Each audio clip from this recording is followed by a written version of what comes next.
अध्याय 3। विनिद्र संत। कृपया मुझे हिमालय में जाने की अनुमति दीजिए। मुझे लगता है कि वहाँ के अखंड एकांत में मैं ईश्वर के अनवरत तादात्म्य स्थापित कर सकूँगा। एक बार सचमुच मैंने अपने गुरु से ये कृतघ्न शब्द कहे। कभी कभी साधक के मन में अप्रत्याशित रूप से उत्पन्न होने वाले भ्रम के जाल में मैं फंस गया था। कॉलेज की पढ़ाई और आश्रम के कर्तव्यों के प्रति दिन प्रतिदिन बढ़ती उदासीनता मुझे अधिक अधिक अधीर किए जा रही थी। इस कृतघ्नता के पातक को किंचित हल्का करने वाली बात यह थी कि मैंने यह प्रस्ताव तब रखा था जब श्री युक्तेश्वर जी के साथ रहते मुझे केवल 6 महीने ही हुए थे। अभी तक मैं उनकी गगन स्पर्शी उच्चता को पहचान नहीं पाया था। हिमालय के कई पहाड़ी लोग रहते थे, उन्हें तो कोई ईश्वरानुभूति नहीं हुई। मेरे गुरु ने धीरे धीरे और सहज भाव से कहा, जड़ पर्वत की अपेक्षा किसी आत्मज्ञानी मनुष्य से ज्ञान प्राप्त करना अधिक अच्छा है। गुरुदेव के इस संकेत की कि मेरे गुरु पर्वत नहीं बल्कि वे स्वयं हैं, उपेक्षा कर मैंने पुनः उनकी अपनी प्रार्थना दोहराई। श्री युक्तेश्वर जी ने कोई उत्तर नहीं दिया। मैंने उनके मौन को स्वीकृति मान लिया, एक संदिग्ध परंतु मनोअनुकूल निर्णय। उस दिन शाम को कोलकाता के अपने घर में मैं अपनी यात्रा की तैयारी करने में जुट गया। एक कंबल में कुछ सामान को बांधते समय मुझे इसी प्रकार की उस गठरी की सहसा याद आ गई जिसे मैंने कुछ वर्ष पूर्व चोरी चोरी अपनी अटारी की खिड़की से नीचे फेंका था। मन में यूं ही विचार आया कि कहीं यह भी एक और अनिष्ट ग्रह योग युक्त हिमालय पलायन साबित न हो। पहली बार की यात्रा के समय मेरा आध्यात्मिक उत्साह उछाल पर था। आज अपने गुरु को छोड़कर जाने के विचार पर मेरा अंतर्मन मुझे धिक्कार रहा था। दूसरे दिन प्रातः मैं स्कॉटिश चर्च कॉलेज के अपने संस्कृत प्राध्यापक बिहारी पंडित के पास जा पहुंचा। सर लहाड़ी महाशय के एक महान शिष्य के साथ अपनी मित्रता के बारे में आपने मुझे बताया था। कृपया मुझे उनका पता बता दीजिए। तुम्हारा आशय राम गोपाल मजुमदार से है। मैं उन्हें विनिद्र संत कहता हूँ। वे सदा ही ब्रह्मानंद में निमग्न रहते हुए जागृत रहते हैं। उनका घर तारकेश्वर के निकट रणबाजपुर में है। मैं उनका धन्यवाद किया और तुरंत तारकेश्वर जाने के लिए ट्रेन पर सवार हो गया। इस विनिद्र संत से हिमालय में एकांत ध्यान में रत होने की अनुमति लेकर मैं अपने मन में उठ रही आशंका को शांत करना चाहता था। बिहारी पंडित ने मुझे बताया था कि राम गोपाल को बंगाल की निर्जन गुफाओं में अनेक वर्षों तक क्रिया योग का अभ्यास करने के पश्चात आत्म साक्षात्कार हो गया था। तारकेश्वर में मैं वहाँ के सुविख्यात मंदिर की ओर चल पड़ा। हिंदू लोगों के मन में इस मंदिर के प्रति नितांत श्रद्धा भाव है, जैसे फ्रांस में स्थित लूर्ड के पवित्र स्थल के प्रति कैथोलिक ईसाइयों के मन में है। तारकेश्वर में रोग निवारण के असंख्य चमत्कार घटित हुए हैं, जिनसे एक मेरे परिवार के एक सदस्य के साथ भी हुआ था। मैं मंदिर में पूरे 1 सप्ताह बैठी रही। मेरी सबसे बड़ी चाची ने मुझे बताया था कि पूर्ण उपवास करते हुए मैं तुम्हारे शारदा चाचा की एक जीर्ण रोग से मुक्ति के लिए प्रार्थना करती रही। 7वें दिन मेरी मंजिल में अपने आप एक बूटी प्रकट हो गई। मैंने उनका काढ़ा तैयार किया और तुम्हारे चाचा को पिला दिया। उनका रोग तत्क्षण गायब हो गया। फिर कभी प्रकट नहीं हुआ। मैंने तारकेश्वर के पवित्र मंदिर में प्रवेश किया। उस मंदिर में एक गोल पत्थर के अतिरिक्त और कुछ नहीं था। उसकी अनादि और अनंत परिधि अनंत ब्रह्मा का उचित प्रतीक है। भारत में एक अनपढ़ किसान भी निराकार ब्रह्म की संकल्पना को समझता है। वस्तुतः पाश्चात्यों ने यदा कदा उस पर कल्पना जगत में जीने का आरोप भी लगाया है। मेरी अपनी मन स्थिति उस समय इतनी वैराग्यपूर्ण थी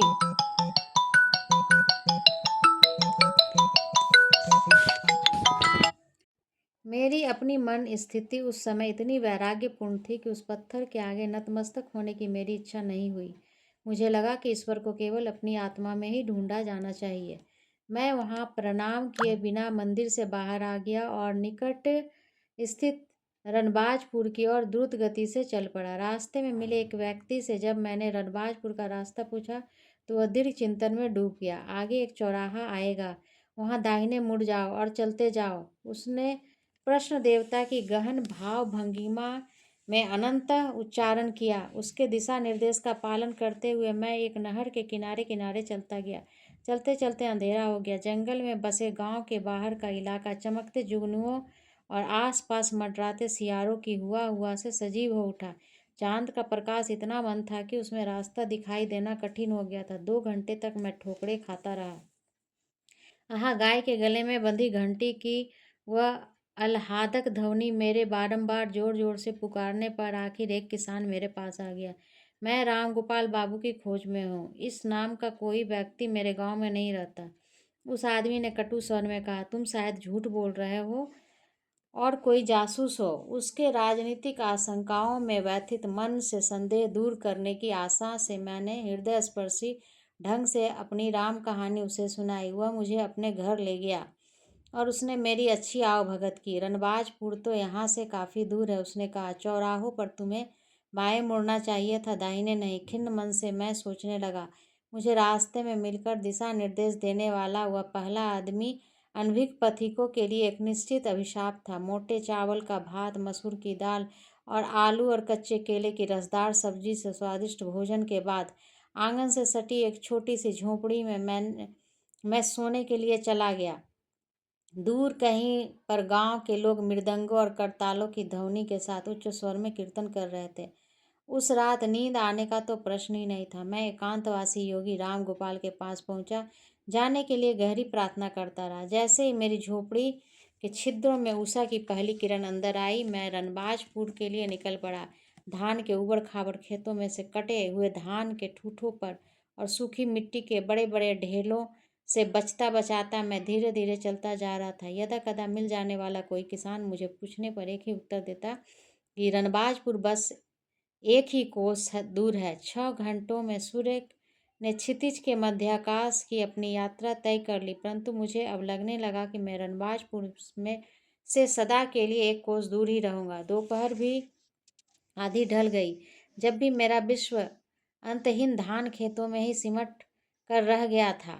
आकाश से हो रही अग्नि वर्षा से बचने का कोई उपाय नहीं था और उसकी दहकता ने मुझे लगभग चक्कर खाकर गिर पड़ने की अवस्था तक पहुंचा दिया था। मैंने एक आदमी को आराम से टहलते हुए अपने पास आते देखा। अब मुझे उससे फिर वही प्रश्न पूछने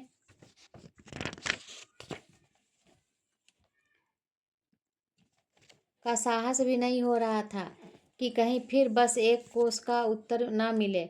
वह आदमी मेरे पास आकर रुक गया। नाटे का ददुले कतले शरीर का वह आदमी अपनी हृदय वेदी काली तेजस्वी आंखों के अतिरिक्त दिखने में पूर्णतः अप्रभावशाली था। मैं रणबाजपुर से जाने वाला था, परंतु तुम्हारा उद्देश्य अच्छा था, इसलिए मैंने तुम्हारी प्रतीक्षा की। मेरे विस्मयचकित चेहरे के आगे उंगली नचाते हुए उसने आगे कहा, तुम बिना सूचित किए मुझ पर झपट पड़ने की चतुराई दिखाना चाहते थे ना।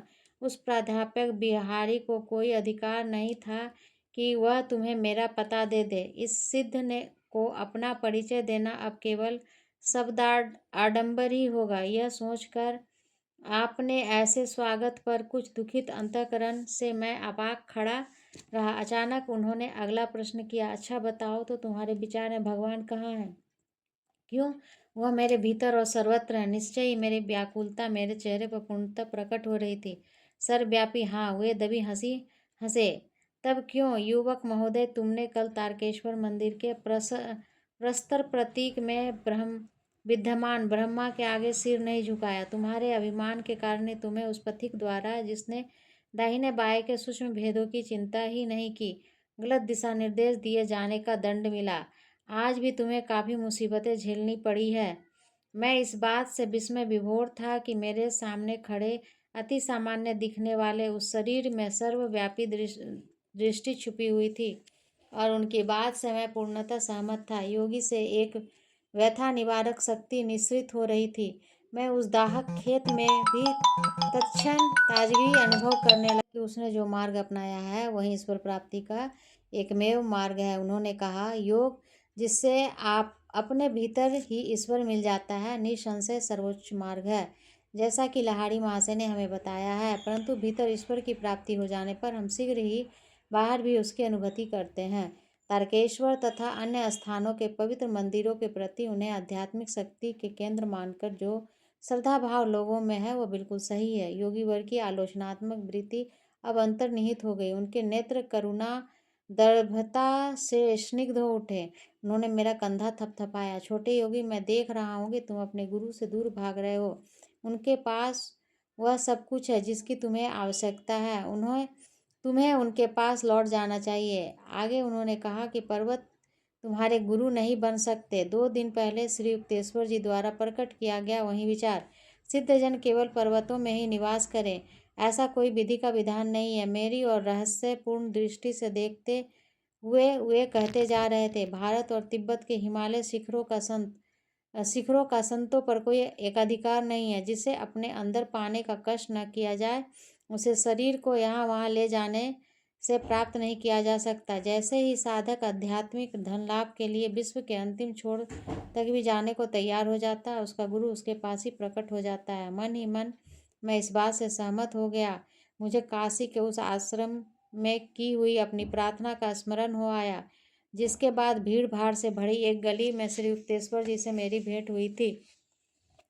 क्या तुम एक छोटे से कमरे की अपनी व्यवस्था कर सकते हो, जिसका दरवाज़ा बंद कर तुम अंदर एकांत में रह सको? जी हाँ। मेरे मन में यह विचार उभर आया कि ये संतवर इतनी विलक्षण गति से सामान्य स्तर की बातों से व्यक्तिगत स्तर पर उतर आते हैं, तो वही तुम्हारी गुफा है। योगीराज ने ज्ञान जगा देने वाली एक ऐसी दृष्टि मुझ पर डाली कि मैं उसे आज तक नहीं भूल पाया। वही तुम्हारा पावन पर्वत है, वहीं से तुम्हें ईश्वर की प्राप्ति होगी। उनके इन सरल शब्दों ने हिमालय के लिए मेरे मन में बैठी तीव्र आसक्ति एक पल में समाप्त कर दी। धान के एक दाहक खेत में मैं पर्वतों और अनंत बर्फ के स्वप्न से जाग गया। युवक महोदय, तुम्हारी ईश्वर लालसा प्रशंसनीय है। मैं तुम्हारे प्रति तीव्र प्रेम का अनुभव कर रहा हूँ। राम गोपाल बाबू ने मेरा हाथ अपने हाथ में पकड़ा और जंगल में बनी खुली जगह में बसी एक छोटी सी विचित्र सी लगने वाली बस्ती में मुझे ले गए। इस बस्ती में घर मिट्टी के बने हुए थे, जिनकी छतें नारियल और पत्तों से बनी थी। प्रवेश द्वार को ताजे फूलों से सजाया गया था। अपनी छोटी सी कुटीर में ले जाकर संत महाराज ने मुझे एक बांस के मचान पर बैठाया।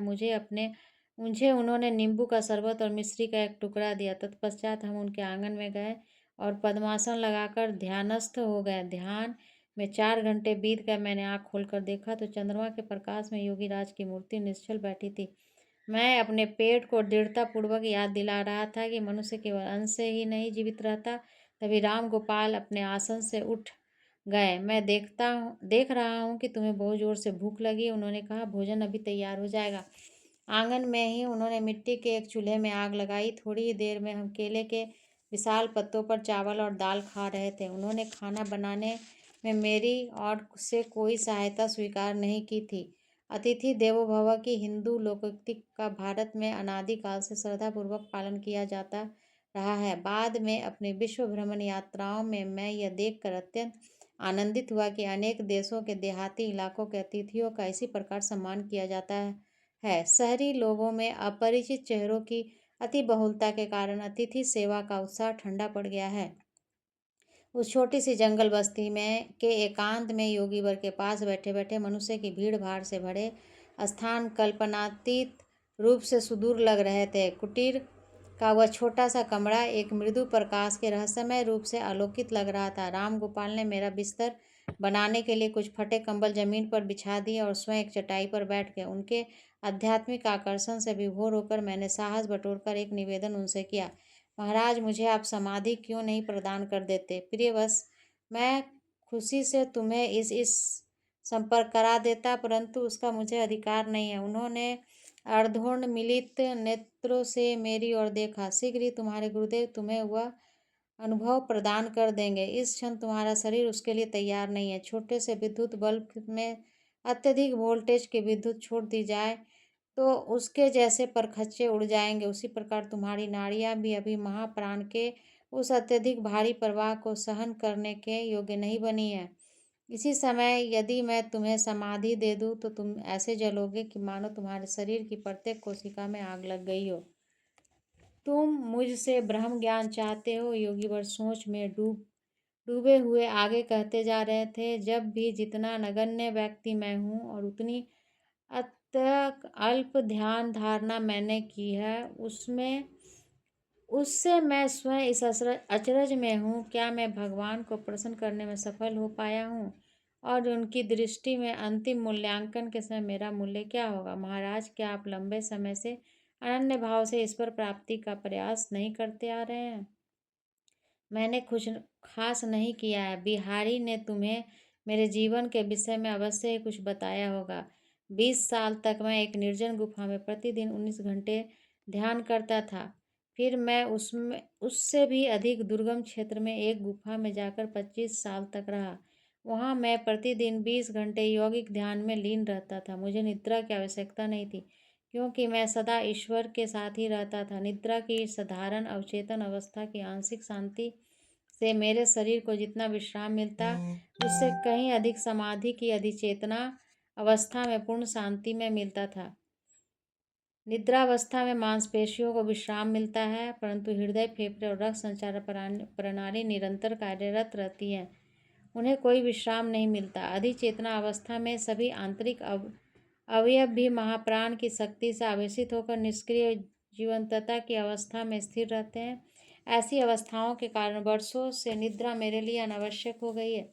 फिर उन्होंने कहा, एक समय आएगा जब तुम्हें भी निद्रा की आवश्यकता नहीं रहेगी। हे भगवान, आप इतने लंबे समय में इतनी अधिक ध्यान धारणा करते आ रहे हैं और अभी भी आपको निश्चित पता नहीं है कि आपने प्रभु को प्रसन्न कर दिया है या नहीं। मैंने आश्चर्य से कहा, फिर हम जैसे साधारण लोगों का क्या होगा? क्या तुम नहीं समझ रहे हो बस कि ईश्वर स्वयं अनंत काल है? यह सोचना कि केवल 45 वर्षों की ध्यान धारणा से कोई उसे पूर्ण रूप से जान लेगा, असंगत अपेक्षा रखना। तथापि बाबा जी हमें यह विश्वास अवश्य दिलाते हैं कि थोड़ी सी ध्यान धारणा भी मृत्यु भय और परलोक की अवस्था के भय से हमारा रक्षण करती है। तुच्छ पर्वतों को अपना आध्यात्मिक आदर्श न बनाकर निर्गुण ईश्वर प्राप्ति के तारे पर अपना लक्ष्य केंद्रित करो। यदि कठिन परिश्रम करोगे तो वहाँ पहुँच जाओगे। इस संभावना से रोमांचित होकर मैंने उनसे कुछ और ज्ञानोपदेश करने की याचना की। उन्होंने लाहाड़ी महाशय के गुरु बाबा जी के साथ अपनी प्रथम भेंट की अद्भुत कहानी सुनाई। लगभग मध्य रात्रि होने पर जब राम गोपाल मौन हो गए और मैं अपने कंबलों पर लेट गया, जब मैंने आंखें बंद की तो मुझे बिजलियां कौंती दिखाई देने लगी। मेरे अंदर का विशाल अंतराल जैसे पिघले हुए प्रकाश से भर गया। मैंने आंखें खोली तो वहीं चुंधियाने वाला प्रकाश दिखाई दे रहा था। वह कुटीर उस अनंत महाकाश का एक छोटा सा हिस्सा बन गई थी, जिसे मैं अपनी अंतर्दृष्टि से देख रहा था। तभी योगीराज ने कहा, तुम सोते क्यों नहीं?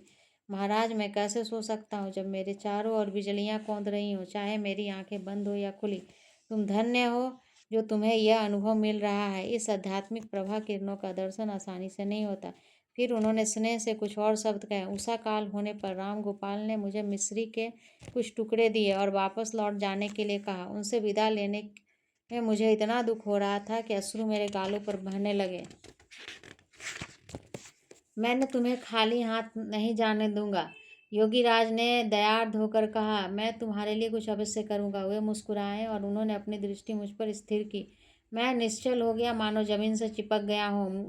उनसे निःसृत होने वाली शांति की धाराओं ने मेरे संपूर्ण अस्तित्व को अपलावित कर दिया। तत्क्षण मेरी पीठ का दर्द ठीक हो गया और अनेक वर्षों से बीच बीच में मुझे तकलीफ देता रहता था। ज्योतिर्मय आनंद के सागर में नहाकर नव उल्लास प्राप्त करने से अब मेरा रुदन बंद हो गया। राम गोपाल की चरण वंदना करके मैं जंगल में प्रवेश कर गया। जंगल की उलझती झाड़ियों में से रास्ता बनाते हुए कई धान खेतों को पार करता हुआ आखिर में तारकेश्वर पहुंचा। तारकेश्वर में दूसरी बार मैं अब मंदिर गया और वहाँ भगवान के सामने साष्टांग दंडवत किया। वह गोल पत्थर मेरी अंतर्दृष्टि के सामने आकार में बढ़ता गया और आकाश पिंड बन गया, जिसमें वलयों का वलय अंचलों पर अंचल सभी ईश्वर की प्रभा से ओतप्रोत लग रहे थे। 1 घंटे के बाद मैं खुशी खुशी कोलकाता की गाड़ी में बैठ गया। मेरी यात्राओं का अंत हो गया, उत्तुंग पर्वतों में नहीं बल्कि अपने गुरु के हिमालय सदृश व्यक्तित्व के चरणों में।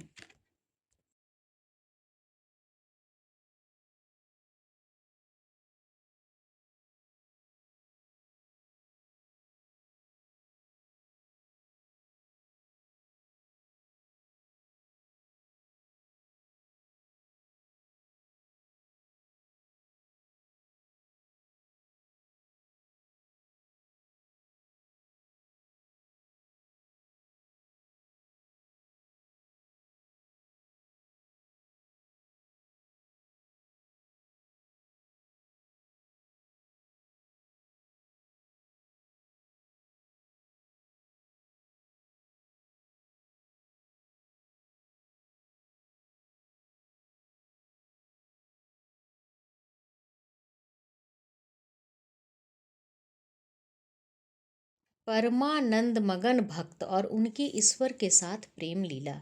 छोटे महाशय बैठो, मैं अपनी जगन माता से वार्तालाप कर रहा हूँ। मैं अत्यंत श्रद्धा के साथ कमरे में चुपचाप प्रवेश किया था। मास्टर महाशय के देवता सदृश रूप ने मुझे चकाचौंध कर दिया। श्वेत रेशम समान दाढ़ी और विशाल तेजस्वी नेत्रों से युक्त वे पवित्रता का साक्षात अवतार लग रहे थे। ऊपर की ओर उठा हुआ उनका चेहरा और जुड़े हुए हाथ देखकर मैं समझ गया कि उनके पास मेरे उस प्रथम आगमन ने उनकी अर्चना में बाधा डाली है। उस समय तक मुझे जितने धक्के लगे थे उन सब से बढ़कर तीव्र धक्का उनके स्वागतपूर्ण सरल शब्दों से लगा। माँ की मृत्यु के कारण हुए विरह दुख को ही मैं दुख की पराकाष्ठा मानता आ रहा था।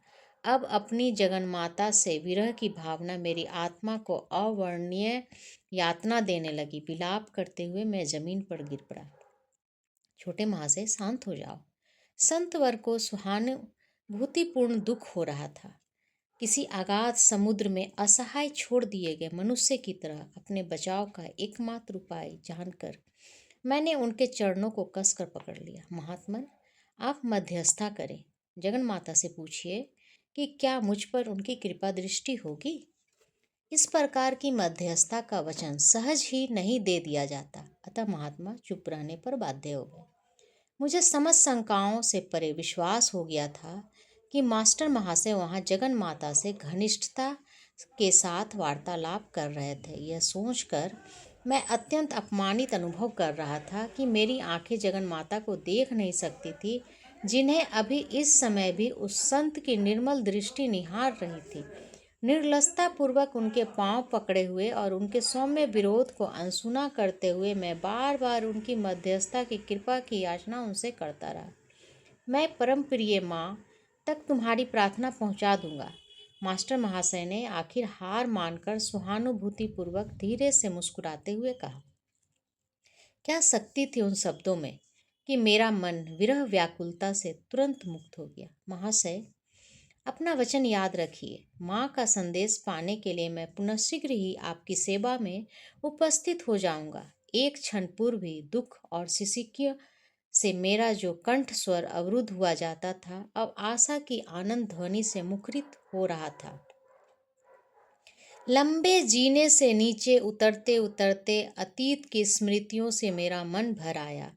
50 एमहर्स स्ट्रीट के इसी घर में, जो अब मास्टर महाशय का आवास था, किसी समय मेरा परिवार रहा करता था।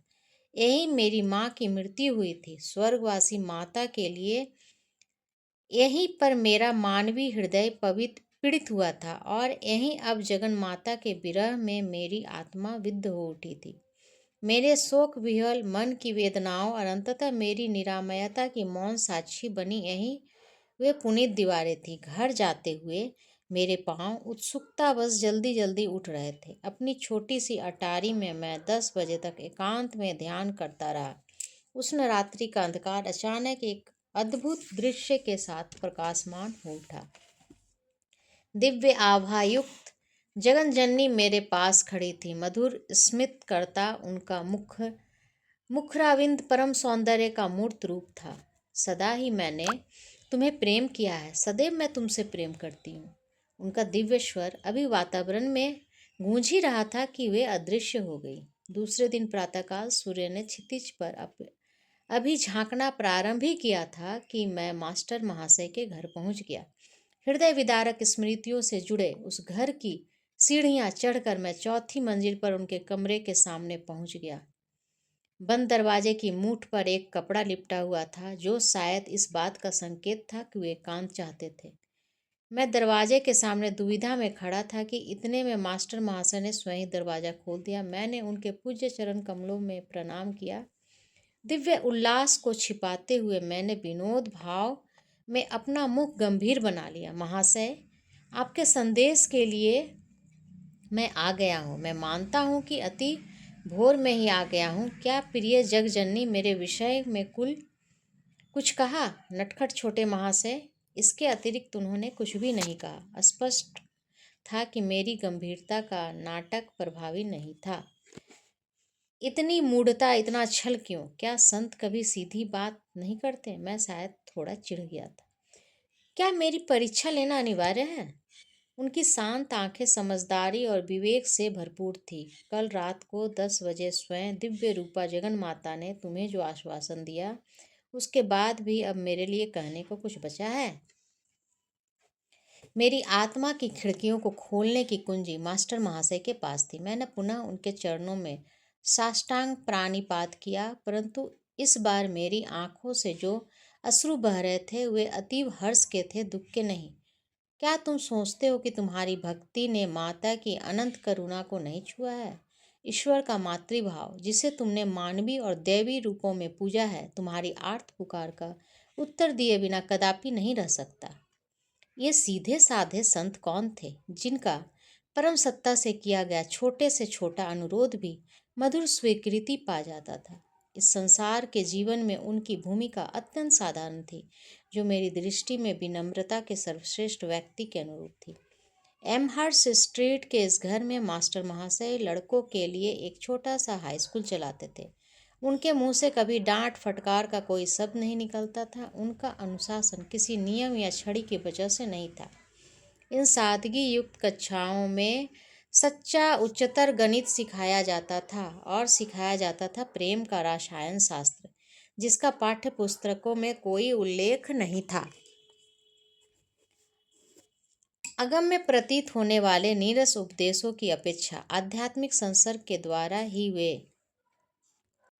वे इतने चूर रहते थे कि मान अपमान की बाह्य औपचारिकताओं की ओर उनका कोई ध्यान ही नहीं रहता था। मैं तुम्हारा गुरु नहीं हूँ, तुम्हारे गुरु थोड़े समय बाद आएंगे, उन्होंने मुझसे कहा। उनके मार्गदर्शन में प्रेम और भक्ति के रूप में तुम्हें मिली ईश्वर की अनुभूतियाँ उनके अगाध ज्ञान की अनुभूतियों में रूपांतरित हो जाएंगी। प्रतिदिन दोपहर ढलते ढलते मैं एमहर्स्ट स्ट्रीट से उनके घर पहुंच जाता। मुझे मास्टर महाशय के उस दिव्य चषक की चाह रहती थी, जो इतना लबालब भरा हुआ था कि उनकी बूंदें प्रतिदिन मेरे ऊपर छलकती थी। पहले कभी भी इतने भक्तिभाव से मैं नतमस्तक नहीं हुआ था। अब तो मास्टर महाशय के चरण स्पर्श से पुनीत हुई भूमि पर केवल चलने का अवसर मिलने को ही मैं अपना सौभाग्य मानने लगा। महाशय, कृपया इस चंपक माला को धारण कीजिए, मैंने यह खास आपके लिए बनाई है। एक दिन शाम को मैं अपनी पुष्पमाला हाथ में लिए उनके घर पहुंच गया, परंतु बार बार इस सम्मान को अस्वीकार करते हुए वे संकोच से पीछे हट गए। मेरे दुख का अनुभव करते हुए अंततः उन्होंने मुस्कुराते हुए उसे स्वीकार कर लिया। चूंकि हम दोनों ही माँ के भक्त हैं, इसलिए इस शरीर में वास करने वाली माँ के प्रति अपनी श्रद्धा के रूप में तुम वह माला इस देह मंदिर को पहना सकते हो। उनके विशाल स्वभाव में कहीं तनिक भी जगह नहीं थी कि अहंकार अपना पग जमा सके। कल हम मेरे गुरु के वास से सदा के लिए धन्य हुए दक्षिणेश्वर के काली मंदिर चलेंगे। मास्टर महाशय ईसा सदृश गुरु श्री राम कृष्ण परमहंस के शिष्य थे। अगले दिन सुबह दक्षिणेश्वर तक की 4 मील की यात्रा हमने नाव से तय की। काली के 9 गुंबदों वाले मंदिर में हमने प्रवेश किया, जहां मां काली और शिव की मूर्ति अति कौशल से निर्मित चांदी के चमकदार सहस्त्र दल कमल पर विराजमान है। मास्टर महाशय आनंद से प्रफुल्लित हो उठे। वे अपनी प्रियतम माँ के साथ अथक प्रेम लीला में मगन थे। जैसे जैसे वे माँ का नाम जपते जा रहे थे, मेरा आनंदित मन मानो उस सहस्त्र दल कमल की तरह ही सहज धाराओं में पड़ रहा था। कुछ देर बाद हम दोनों उस पुण्य भूमि में टहलते टहलते झाऊ के झुरमुट में जाकर रुक गए। इस पेड़ की विशेषता स्वरूप इसके झड़ने वाला मधुर रस मानो मास्टर महाशय के झड़ते अमृत का प्रतीक था। उनका नाम जाप चलता ही जा रहा था। झाऊ के गुलाबी पर्दार पुष्पों के बीच में घास पर सख्त निश्चल शरीर से बैठा रहा। उतने समय के लिए भी मैं शरीर को भूलकर दिव्य लोकों की यात्रा करता रहा। इस संत के साथ की हुई दक्षिणेश्वर की अनेक तीर्थ यात्राओं में यह प्रथम थी। मास्टर महाशय से ही मैंने ईश्वर के मातृत्व पक्ष या ईश्वरीय करुणा के माधुर्य को जाना। उस शिशु सरल संत को ईश्वर के पितृत्व पक्ष या ईश्वरीय न्याय में कोई रुचि नहीं थी। कठोर सटीक गणितीय निर्णय की कल्पना ही उनके कोमल स्वभाव के विपरीत थी। ये तो पृथ्वी का स्वर्ग के साक्षात देवताओं के प्रतिरूप है। एक दिन उन्हें प्रार्थना करते देखा मेरे मन में उनके प्रति प्रेम से भरकर विचार उठा। किसी प्रकार की निंदा, आलोचना या गुण दोष का विचार कभी उनके मन में नहीं उठा। वे तो इस जगत के आत्म पवित्रता से चिर परिचित अपनी दृष्टि से ही निहारते थे। उनके काया, वाणी, मन, क्रम सब कुछ उनकी आत्मा की सरलता के साथ सहज सुमाजस्य रखते थे। मेरे गुरुदेव ने मुझे यही बताया था, अपने हर उपदेश को किसी प्रकार के आग्रह या अधिकार वाणी के बिना इसी श्रद्धापूरित वाक्य के साथ वे समाप्त करते थे। श्री रामकृष्ण के साथ मास्टर महाशय की एकात्म इतनी गहरी हो गई थी कि अपने किसी भी विचार को अब वे अपना विचार नहीं मानते थे। एक दिन संध्या समय मास्टर महाशय और मैं एक दूसरे का हाथ थामे उनके स्कूल के पास वाले रास्ते पर चल रहे थे। मेरा आनंद फीका हो गया था जब एक परिचित घमंडी व्यक्ति वहां आ पहुंचा। उसने अपने लंबे प्रवचन से हमें तंग कर दिया। मैं देख रहा हूं कि तुम इस आदमी से प्रसन्न नहीं हो। मास्टर महाशय कि मेरे कान में यह फुसफुसाहट अपनी ही बातों में मगन उस घमंडी को सुनाई नहीं दी। मैंने इस बारे में जगन्माता को बता दिया है। उन्हें भी हमारी दुखद परिस्थिति का ज्ञान है। उन्होंने वचन दिया है कि जैसे ही हम उस लाल मकान के पास पहुंचेंगे, वे इस आदमी को एक अत्यावश्यक काम की याद दिला देगी। मेरी दृष्टि उस मुक्ति स्थल पर लगी रही। उनके लाल द्वार पर पहुंचते ही अपना अधूरा वाक्य भी पूरा किए बिना, वे कुछ भी कहे बिना, वह व्यक्ति अचानक मुड़कर चला गया। विक्षुब्ध वातावरण में फिर से शांति छा गई। एक अन्य दिन मैं हावड़ा रेलवे स्टेशन के पास अकेला ही टहल रहा था। एक पल के लिए मैं एक छोटे से मंदिर के पास खड़ा हो गया और वहां ढोलक करताल के शोर में जोर जोर से कीर्तन करते लोगों को मन ही मन कोसने लगा। केवल मुंह से तोते की तरह प्रभु का पवित्र नाम लेते रहने वाले इन लोगों के कीर्तन में भक्ति का कितना अभाव है, मैं मन ही मन सोच रहा था। अचानक मास्टर महाशय के तेज कदमों से अपनी ओर आते देखकर मैं विस्मित हो गया। महाशय, आप यहाँ कैसे? उस संत ने मेरे प्रश्न की ओर कोई ध्यान न देकर सीधे मेरे मन के विचार का उत्तर दिया। क्या यह सच नहीं है छोटे महाशय कि प्रभु का नाम किसी भी मुंह से क्यों ना निकला हो मधुरी लगता है, चाहे वह मुंह अज्ञानी हो या ज्ञानी का। उन्होंने स्नेहपूर्वक एक हाथ से मुझे अपने अंक में भर लिया। उनके जादू के गलीचे पर सवार होकर मैं तुरंत जगजननी के दयामयी सानिध्य में पहुंच गया। क्या तुम कुछ बायोस्कोप देखना चाहोगे? एक दिन अपराह्न को एकांत प्रिय मास्टर महाशय से यह प्रश्न सुनकर मुझे आश्चर्य हुआ। उस समय भारत में चलचित्र को बायोस्कोप कहते थे। मैं सहमत हो गया। किसी भी कारण से क्यों न हो, उनके सानिध्य में रहने का आनंद मेरे लिए पर्याप्त था। द्रुत गति से चलते हुए थोड़ी ही देर में हम कोलकाता विश्वविद्यालय के सामने स्थित बगीचे में पहुंच गए। मास्टर महाशय ने दिघी जलकुंड के पास स्थित एक बेंच की ओर इशारा किया। यहाँ कुछ देर बैठते हैं। मेरे गुरुदेव ने मुझे बताया था कि जब भी कोई जलाशय दिखाई दे तो ध्यान करना चाहिए। यहाँ यह शांत जल ईश्वर की विराट शांति का स्मरण कराता है। जिस प्रकार जल में सभी वस्तुओं का प्रतिबिंब पड़ता है, उसी प्रकार संपूर्ण ब्रह्मांड विश्व चैतन्य के प्रति प्रतिबिंबित होता है। मेरे गुरुदेव प्रायः कहते हैं। थोड़ी देर के बाद हम विश्वविद्यालय के एक कक्ष में गए। वहाँ एक लेक्चर चल रहा था। बीच बीच के स्लाइड से चित्र भी दिखाए जा रहे थे, किंतु यह लेक्चर और स्लाइड शो दोनों ही समान रूप से अत्यंत नीरस थे। तो ये है यह बायोस्कोप जो मास्टर महाशय मुझे दिखाना चाहते थे। मैं अधीर हो उठा, परंतु चेहरे पर उकताहट का कोई भाव न लाकर मैं चुपचाप मास्टर महाशय को दुखी नहीं करना चाहता था। इतने में वे चुपचाप मेरी ओर झुके। मैं देख रहा हूँ छोटे महाशय कि तुम्हें यह बायोस्कोप अच्छा नहीं लग रहा है। मैंने यह बात जगजननी को बता दी है। उन्हें भी हम दोनों से पूर्ण सहानुभूति है। उन्होंने मुझे कहा कि अभी बिजली की रोशनी बंद हो जाएगी और तब तक पुनः नहीं चलेगी जब तक हम दोनों यहाँ से खिसक न लें। जैसे ही मेरे कान में चल रही उनकी यह फुसफुसाहट समाप्त हुई, कक्ष में अंधेरा छा गया। अब तक ऊंची आवाज में जोर जोर से व्याख्यान दे रहे प्रोफेसर महोदय की वाणी विस्मय से एक पल के लिए रुक गई और फिर उन्होंने कहा, इस कक्षा की विद्युत प्रणाली में कुछ गड़बड़ मालूम होती है। इतने समय में मास्टर महाशय और मैं उस कक्षा के द्वार से बाहर निकल चुके थे। बरामदे में से जाते हुए मैंने पलटकर पीछे देखा तो उस कक्षा में फिर से रोशनी हो गई थी। छोटे महाशय, यह बायोस्कोप से तुम निराश हो गए थे, परंतु मैं समझता हूँ कि तुम्हें एक दूसरा बायोस्कोप अवश्य पसंद आएगा। मास्टर महाशय और मैं विश्वविद्यालय भवन के सामने एक फुटपाथ पर खड़े थे। उन्होंने हृदय के स्थान पर मेरी छाती पर धीरे से थपकी दी।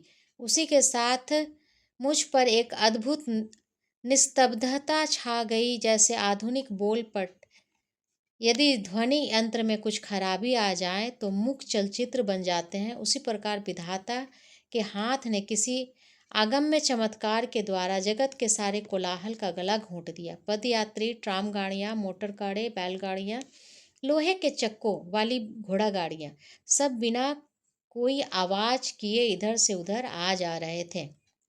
मैं अपने पीछे दाएं बाएं के सभी दृश्य वैसे ही देख रहा था। मैं जैसे अपने सामने के दृश्य, मानो मेरी दृष्टि सर्वव्यापी हो गई हो। कोलकाता के उस छोटे से हिस्से की समस्त गतिविधियों का परिदृश्य मेरे समक्ष बिना कोई आवाज़ किए चल रहा था। राख की पतली परत के नीचे नजर आने वाली अग्नि की दीप्त के समान मध्यम प्रभा सारे परिदृश्य में व्याप्त थी। मेरा अपना शरीर उस परिदृश्य में विद्यमान अनेक अनेक परछाइयों से अधिक कुछ भी नहीं लग रहा था। फर्क सिर्फ इतना था कि मेरे शरीर की परछाई निश्चल थी, जबकि अन्य सभी परछाइयाँ बिना किसी आवाज़ के इधर उधर आ जा रही थी। कई लड़के जो मेरे मित्र ही थे मेरी ओर आए और चले गए। यद्यपि उन्होंने मेरी ओर सीधे देखा, परंतु उसमें पहचान का कोई संकेत नहीं था। इस अद्वितीय मूक नाट्य ने मुझे एक अवर्णनीय आनंद से विभोर कर दिया। मैं किसी आनंदा अमृत के झरने से जी भरकर अमृत पान कर रहा था। अकस्मात मेरी छाती पर पुनः मास्टर महाशय का कोमल आघात हुआ।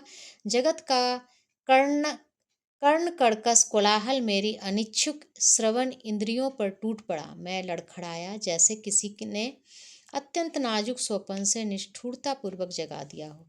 वह दिव्य मदिरा मेरी पहुंच से बाहर हटा दी गई थी। छोटे महाशय, मैं देख रहा हूँ, यह दूसरा बायोस्कोप है। तुम्हें अच्छा लगा? वे मुस्कुरा रहे थे। मैं कृतज्ञतावश उनके सामने भूमि पर माथा टेकने के लिए झुक गया। अब तुम मेरे साथ नहीं रह सकते, उन्होंने कहा। तुम जान गए हो, भगवान तुम्हारे देह मंदिर में स्थित है। मैं जगन माता को तुम्हारे हाथ के माध्यम से अपने चरण छूने नहीं दूंगा।